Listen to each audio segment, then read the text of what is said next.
Então, C, no caso, ele seria o conjunto de todos esses pontos, né? Esses pontos que seriam a imagem da nossa função. Basicamente, o conjunto de pontos vai ser a representação gráfica da nossa função vetorial. Pronto. As equações acima são denominadas, né? Também podem ser chamadas de equações paramétricas da curva. E T é conhecido como nosso parâmetro. Podemos pensar em C como tendo sido traçado pelo movimento de uma partícula cuja posição no instante t é f de t, g de t e h de t, ou seja, essa partícula aqui, como eu falei, ela representa a extremidade do vetor com essas componentes aqui. Então, a gente atribui o valor para t e a gente obtém a posição, as coordenadas desse ponto, né, ó, esse ponto aqui, aliás, essa partícula.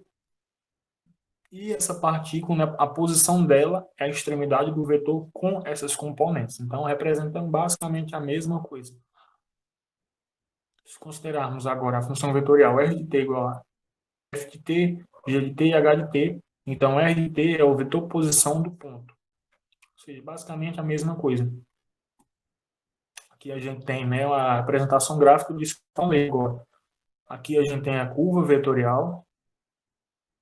Aqui a gente tem a partícula, né, que é o que descreve a curva. Só que no contexto da, das parametrizações, né, que a gente tem no instante t, a gente vai ter essas coordenadas para essa partícula.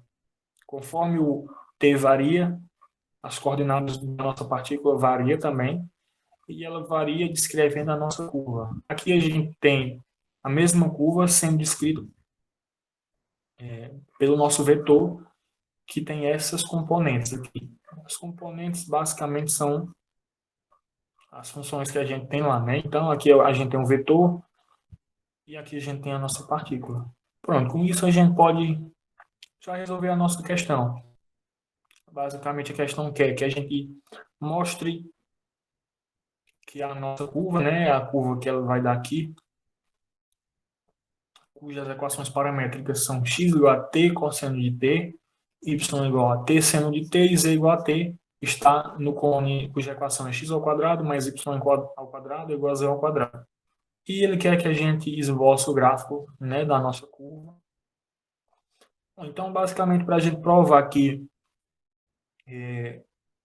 nossa curva está sobre esse cone, a gente vai substituir os valores das nossas variáveis aqui na equação do cone. Então, o que é que a gente vai ter? X é igual a t cosseno de t, equação do cone, a gente tem x ao quadrado. A gente substituindo, a gente não tem isso. T ao quadrado, cosseno ao quadrado de t. Mais o y ao quadrado, y é t seno de t. Fica t ao quadrado, seno ao quadrado de t. Que poderia ser t ao quadrado, mas eu optei por deixar só o z mesmo, vai dar o mesmo resultado, não tem problema. Bom, então aqui tirando tem evidência, fica t ao quadrado. Aqui, aqui dá 1, né? Só foi uma pequena irritação, esse parênteses deveria ficar aqui fora, mas aqui dá 1. Pronto. Aí a gente obtém com isso que z ao quadrado é igual a t ao quadrado. Tirando a raiz quadrada em ambos os lados, a gente tem que z é igual a t. Pronto, a igualdade bateu. Então, isso significa que, sim, a nossa curva está sobre esse cone. Agora eu vou abrir o GeoGebra aqui para ilustrar melhor isso. Aqui basicamente, eu escrevi a equação em vermelho aqui. É a equação do nosso cone.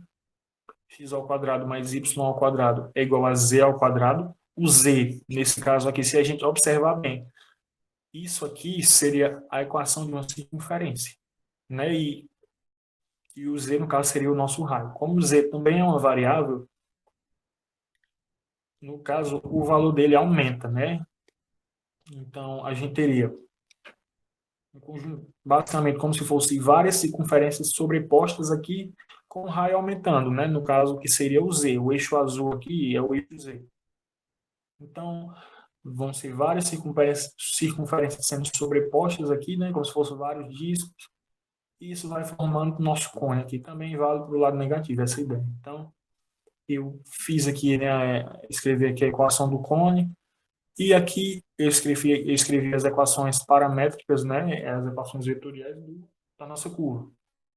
X igual a t cosseno de t, y igual a t seno de t, e z igual a t. Mesma ideia.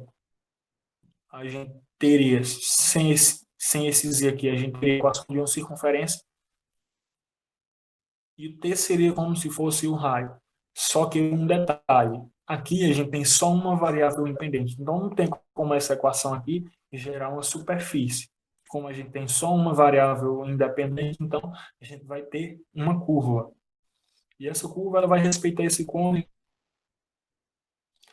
por esse motivo, né? Porque aqui seriam, se a gente tivesse, por exemplo, mais de uma variável independente, poderia ser que de alguma forma nos desse uma superfície, isso aqui. Porém, só temos uma variável independente, então a gente tem uma curva.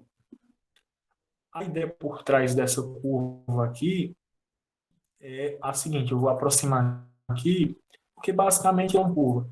É uma espiral, né? Na verdade, e a posição que foi posta aqui, o x sendo cosseno e o y sendo seno, dá para a gente a direção em que essa curva ela vai se iniciar, né? Na verdade, caso as posições estivessem trocadas aqui, a direção mudaria. Então, isso é importante porque influencia, influenciaria na direção do nosso vetor, né? Então, deixa eu tentar o que aconteceu aqui. Dá para.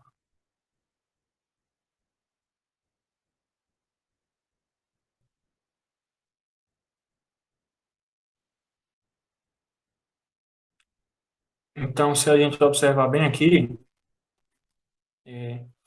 a gente tá vendo de cima, né? Aqui, ó, o eixo azul é o eixo Z, o eixo verde seria o eixo Y e o vermelho o X. Então, a gente tá vendo de cima aqui e a gente pode enxergar aqui como sendo, né, o nosso círculo trigonométrico, para a gente poder entender o porquê da curva ser nessa direção e não em outra direção, né? Então, como o x é igual ao cosseno, então a gente pode enxergar o eixo x como sendo o eixo dos cossenos. E o y sendo seno, a gente pode enxergar o eixo y como sendo o eixo dos senos, lá no círculo trigonométrico. Então, a gente pode enxergar aqui como sendo quadrantes. Primeiro, segundo, terceiro e quarto quadrante. Aí, o que acontece? Conforme o valor de t varia, ele começa no zero. Então, a gente vai ter aqui 0, 0, 0, né? Porque embora o cosseno de zero seja 1, então, mas como está sendo multiplicado aqui fora, então basicamente vai tudo zerar. Então a gente vai começar no zero, conforme ele aumenta, a gente vai ter cossenos sendo positivos, então o quadrante que nos dá isso é o primeiro quadrante. Então por isso que a nossa curva vai por essa direção aqui. Caso a gente trocasse x igual a seno, t seno de t, y igual a t cosseno de t, ele iria pela direção oposta, né? Porque isso inverteria os quadrantes.